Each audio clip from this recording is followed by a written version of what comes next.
Opa!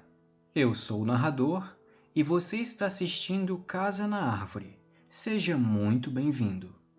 Essa é a segunda parte em uma trilogia de vídeos, então se você não assistiu a primeira parte, recomendo que dê uma olhada.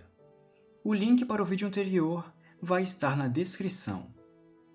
Então, assumindo que você já tenha assistido, bem-vindo à parte 2, onde nós vamos explorar de maneira resumida as sagas que compõem a linha do tempo na vida do Christian. Antes de começarmos a ordenar a linha de eventos, a gente precisa entender as meta-sagas, ou seja, são acontecimentos que aconteceram ou ainda acontecem na vida do Chris, obsessões ou problemas que afetam ou afetaram ele por muitos anos, e na maioria das vezes sendo problemas que ele trouxe para si mesmo, ao invés de serem produto da interferência de algum troll.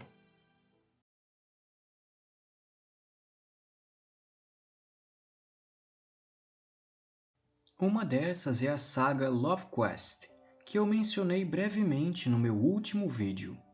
Essencialmente, em algum ponto da vida dele, lá para antes de 2003, o Chris simplesmente decidiu que ele precisava de uma namorada. E assim começou a sua jornada.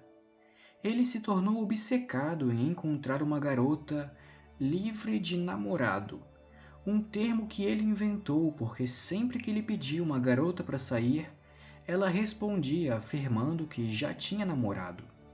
Então Chris meio que assumiu que havia uma conspiração enorme entre todos os homens do mundo para roubar as garotas que deveriam pertencer apenas a ele, o que acabou impulsionando o ódio que ele passou a ter por outros homens.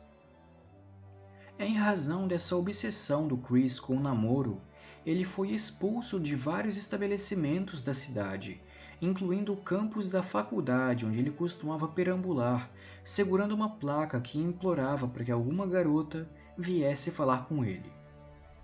Essa saga só teve um final lá para 2018, quando, depois de anos de trollagens constantes, a mente do Chris estava tão fragmentada que ele simplesmente decidiu que, por alguma razão, ele estava vivendo em um casamento poliamoroso com os seus próprios personagens fictícios. Eu não tô brincando.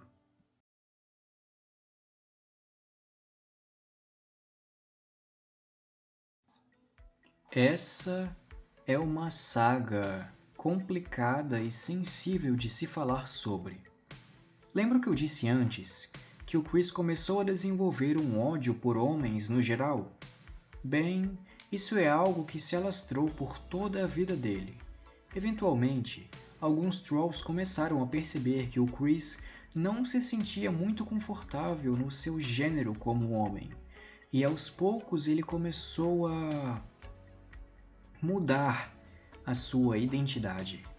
Ele passou a usar a maquiagem da mãe e até vestir as roupas dela. Lá para março de 2011, ele começou a se identificar como uma Tomgirl, que seria o inverso de Tomboy, ou seja, na visão do Chris, significava que ele era um homem que tinha um contato mais aberto com o seu lado feminino. Mesmo que os pais dele tenham lutado para fazer ele mudar de ideia, o Chris continuou por esse caminho.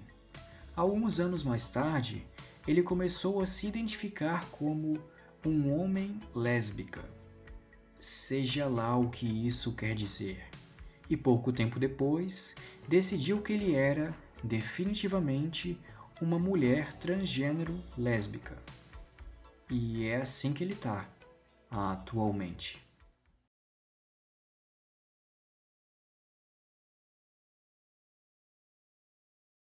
Duas outras importantes meta-sagas dizem a respeito da condição financeira do Chris e de sua família. Desde que ele era jovem, ele teve muita dificuldade em conseguir um emprego, e quando conseguia um, acabava sendo demitido ou desistindo pouco tempo depois. Após o falecimento do pai do Chris, a condição financeira da família dele piorou. Nessa época, o Chris já era bem reconhecido pela internet e, por essa razão, ele raramente conseguia arrumar um emprego, já que os contratadores pesquisavam sobre ele na internet e acabavam se deparando com... um monte de porcaria. Por muito tempo, o Chris e a mãe mal conseguiam pagar as contas e dependeram de doações monetárias de trolls e fãs. Eventualmente, porém, o Chris descobriu que ele poderia fazer dinheiro se abrisse um Patreon e voltasse a desenhar as histórias e quadrinhos dele. O Patreon foi até que uma escolha bem inteligente, porque a partir de doações mais diretas, o Chris conseguiu se sustentar e pagar as contas, e é assim que eles estão vivendo hoje em dia. Ele também passou a vender medalhões e edições impressas dos quadrinhos dele, junto com outras coisas que ele vendeu que pertenciam ao pai, já falecido. Ok, com isso fora do caminho, e agora que você já tem um entendimento geral dos problemas que afetam a vida do Chris, podemos começar a explorar as principais sagas da vida dele, em ordem direta. Tem muita coisa, então eu vou tentar focar só no que eu achar essencial e mais interessante. Então, uma das sagas principais na vida do Chris é a saga da Megan. Lá para 2004, quando a presença do Chris online estava só começando a florescer, ele costumava frequentar uma lojinha de jogos e brinquedos chamada The Game Place durante o verão. Nos sábados, ele ia lá para jogar Yu-Gi-Oh! E foi assim que acabou conhecendo uma pessoa muito importante na sua vida. Provavelmente a pessoa fora da sua família com a qual o Chris teve o relacionamento mais próximo. A sua amiga Megan. Megan tinha uma idade próxima à do Chris na época, 20 e poucos anos, e ambos tinham o costume de passar o seu tempo livre jogando joguinhos de carta nessa loja. Assim que ele a conheceu, o Chris se tornou imediatamente interessado por ela. Talvez por pena ou por genuíno interesse e curiosidade, Megan manteve contato, dando para ele o seu endereço de e-mail. E isso foi o suficiente para o Chris se apaixonar. Ela não estava interessada em um relacionamento romântico. Longe disso. Ela até afirmou algumas vezes que era assexual. Ainda assim, o Chris continuava insistindo, e muitas vezes retratava ela nos seus próprios quadrinhos do Sonic 2, ou como uma donzela em perigo, ou como uma espécie de interesse amoroso para o protagonista, e tinha aquela tensão de não saber se eles iriam ficar juntos ou não. A Megan tinha interesses variados também. Ela gostava de anime, My Little Pony e várias coisas com a qual o Chris não era exatamente familiar. E por influência dela, e interesse, é claro, o Chris decidiu investir tempo para aprender mais sobre o que ela gostava. Isso fica evidente nos quadrinhos dele, onde dá para ver que ele mudou o estilo de arte para refletir o interesse dele por anime, que começou a se desenvolver em razão da Megan. Eventualmente, o relacionamento dos dois começou a sofrer alguns abalos. O Chris insistia em tocar e algumas vezes tentar beijar a Megan, o que deixava ela, obviamente, muito desconfortável. Eles começaram a se afastar, mas as coisas só desandaram de vez quando o Chris descobriu sobre o artigo que havia sido escrito sobre ele por trolls na Encyclopedia Dramérica. Em uma tentativa muito bizarra de reverter a situação, o próprio Chris começou a editar o artigo, depois de perceber que negociar pacificamente não levaria a lugar algum. Só que, ao invés de deletar a coisa toda, a ideia do Chris era reforçar o artigo com muito mais informações privadas dele mesmo, para que os trolls se perdessem na quantidade de coisas que tinha para ler. E foi isso que ele fez, expondo mais da própria vida na internet. E foi lá que ele postou um desenho que mudaria tudo. Eu não vou mostrar essa imagem aqui, por razões óbvias. Talvez só parte dela, mas digamos que é um desenho do Chris jogando a dedonha com uma garota desconhecida. Esse desenho chocou completamente os trolls da Enciclopédia Dramática.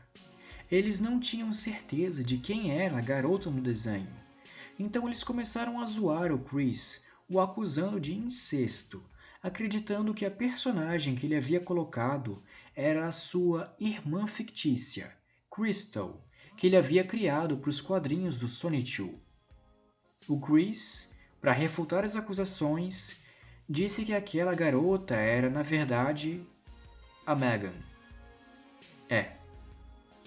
Quando a Megan descobriu isso, ela nem sabia como reagir. Em uma troca de e-mails que ela teve com o Chris, dava para perceber o quanto ela estava desconfortável. Chris tentou justificar o desenho dizendo que era uma forma dele lidar com os seus desejos internos, que se ele continuasse reprimindo, talvez acabasse fazendo algo absurdo. Como dá para imaginar, a Megan não levou isso de boa. Ao ouvir isso, eles acabaram entrando em uma discussão que terminou com ela dizendo que nunca mais poderia confiar no Chris. Essa foi a última vez que eles se falaram, e ainda assim, o Chris continuou obcecado com a Megan por muitos e muitos anos, enquanto ela havia seguido em frente com a sua vida. E esse é o fim da saga da Megan.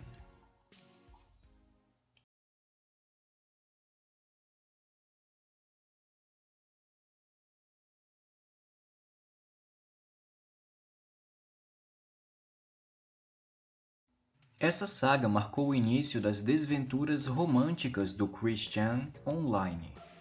Lá para agosto do ano de 2008, ele começou a trocar e-mails com uma suposta moça online, chamada Blanca Weiss. Não sei se pronunciei isso certo. O Chris se tornou seduzido por essa moça bem rapidamente. Ele não tinha a mínima ideia, mas na verdade Blanca era só uma personagem criada por um grupo de 3 trolls. Até o nome dela, Blanca Weiss, significava branca, vindo do espanhol e do alemão. Uma brincadeirinha que eles fizeram com a preferência do Chris para mulheres. Ela se passou como uma fã de Sonic 2, inclusive criando uma personagem original que o Chris fez questão de canonizar nos quadrinhos dele. Eventualmente, eles começaram a namorar, e acreditando que realmente era uma garota, o Chris enviou pelo correio um dos seus preciosos medalhões do Sonic 2, um medalhão customizado que ele criou no seu personagem e que sempre fica ao redor do pescoço do Chris. O medalhão acabou sendo interceptado por trolls, que gravaram um vídeo fazendo todo tipo de coisa com ele, como você pode ver. Ainda assim, eles conseguiram convencer o Chris de que a Blanca não era uma troll, mas pouco tempo depois a piada perdeu a graça, então a Blanca terminou com o Chris e eles nunca mais se falaram.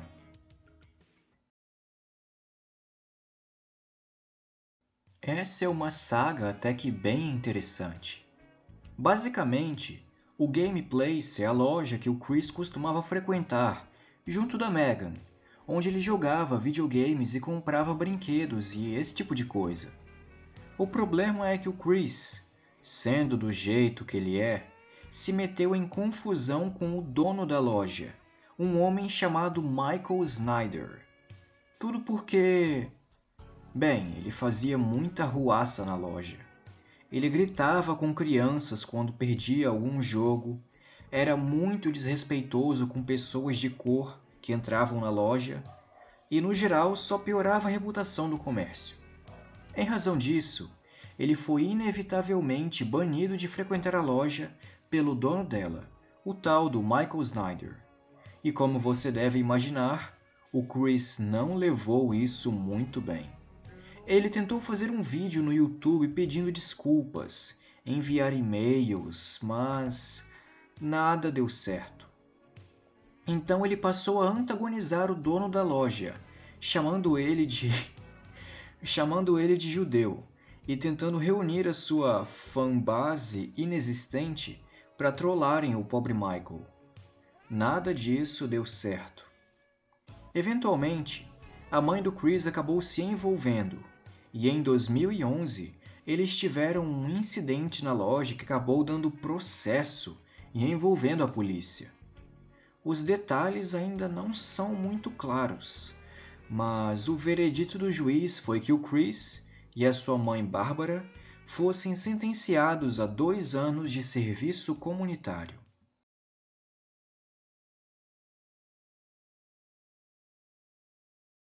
O Clyde Cash é provavelmente o troll mais famoso e infame que já atormentou a vida do Chris.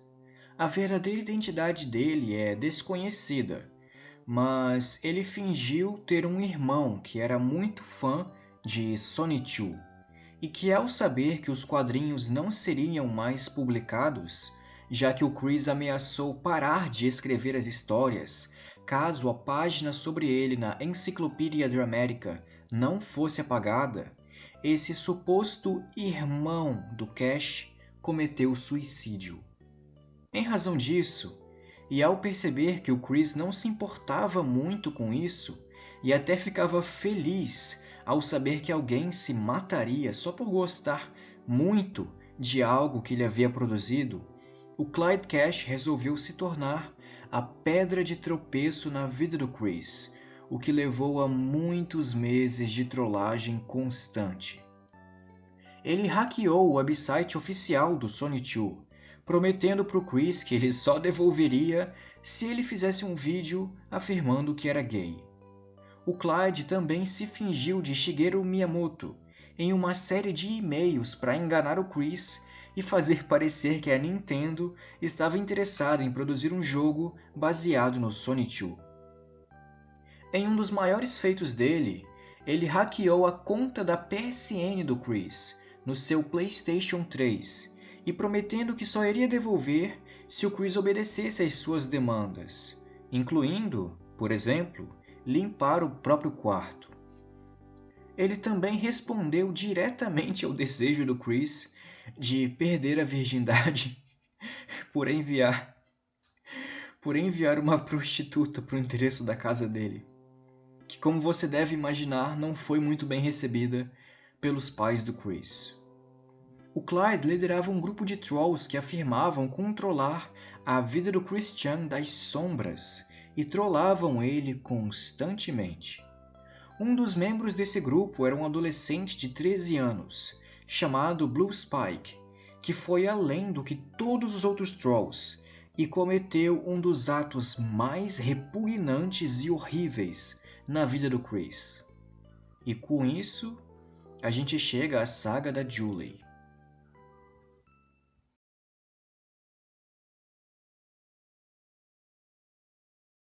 O Blue Spike se passou por uma garota, fingindo novamente estar interessada no Chris e no trabalho dele.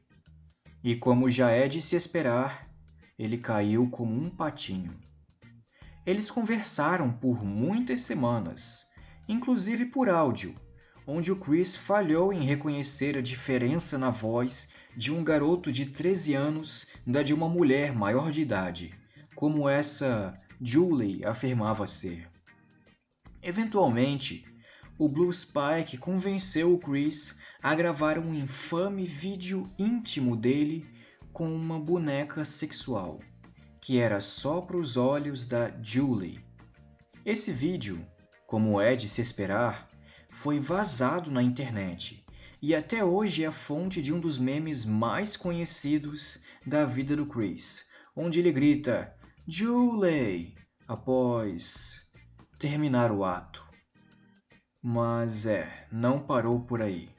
Os Trolls convenceram o Chris de que a Julie havia sido raptada pelo Clyde Cash, e eles entraram em uma chamada de vídeo juntos para que o Chris obedecesse às demandas dele caso ele quisesse que a Julie fosse libertada. Nessa conversa, o Blue Spike ordenou que o Chris fizesse o que ele mandar, e conforme eles conversavam, as ordens foram ficando cada vez mais cruéis, até que o Blue Spike mandou o Chris pegar o seu medalhão de Sonichu e enfiar bem fundo no... Olha, eu não preciso dizer. Você já sabe onde é.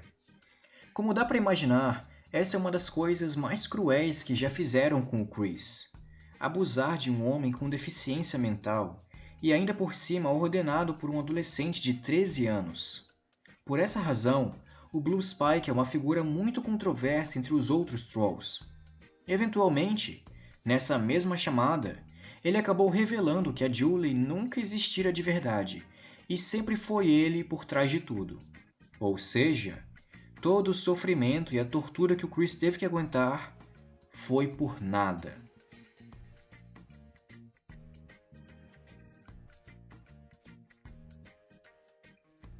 Ok, uau, é muita coisa para se falar. Se vocês quiserem que eu faça vídeos extras, contando mais dessas sagas a fundo e com maior nível de detalhes, deixem nos comentários qual saga vocês querem que eu explore com mais atenção. E agora? Bem, tenho duas menções honrosas para fazer. Uma delas é a saga do Liquid Chris, onde um troll na internet decidiu adotar as vestimentas, os maneirismos e a identidade do Chris, gerando um conflito enorme de rivalidade onde o Chris lutava para provar que ele era o verdadeiro Christian. Eles inclusive competiram por gravar vídeos musicais tentando provar quem era o verdadeiro Chris. No fim das contas, o Liquid Chris resolveu aposentar o seu manto, tendo tido sucesso em trollar o Chris original. Para aqueles que estão se perguntando, o apelido Liquid Chris vem do personagem Liquid Snake, de Metal Gear Solid, que é um clone do personagem Solid Snake. Outra saga importante é do Asper 2, que é basicamente uma história em quadrinhos baseada na vida do Chris, onde o personagem principal é uma mistura entre o Sonichu e o próprio Christian, só que sofrendo de Asperger ao invés de autismo, o que o Chris detesta completamente, já que por alguma razão ele desgosta de pessoas que sofrem de Asperger. O engraçado de Asper 2 é que a comic é muito bem escrita e também é bem desenhada, o que deixou o Chris ainda mais nervoso, já que ele acreditava que dita comic havia sido feita só para zoar da cara dele. E, bem, ele não está inteiramente errado. Além dessas, houveram várias sagas repetitivas onde o Chris se apaixonava por alguma garota online, que depois se revelava como sendo um troll. Mas essas que eu acabei de mostrar são as que eu acho mais marcantes na vida do sujeito, e que também definem o que a gente chama de período clássico na vida do Chris. No próximo vídeo, eu vou estar explorando o período contemporâneo e o possível futuro do Chris. Então, se gostaram desse vídeo e quiserem mais conteúdo como esse, por favor se inscrevam no canal. É um apoio e incentivo muito grande para mim. Mas, bem, com isso, eu tenho um anúncio a fazer. Primeiro de tudo, eu sei que eu estou bem atrasado, mas o canal fez 1 ano recentemente. Estamos agora entrando no ano 2, então para poder agradecer a todos vocês pelo apoio, eu gostaria de fazer um vídeo especial respondendo quaisquer perguntas que vocês tiverem. Então coloquem nos comentários que vocês tiverem dúvida sobre o Chris ou sobre o canal, e eu vou tentar responder a todos vocês. Muito obrigado pelo apoio, obrigado por assistirem e até a próxima.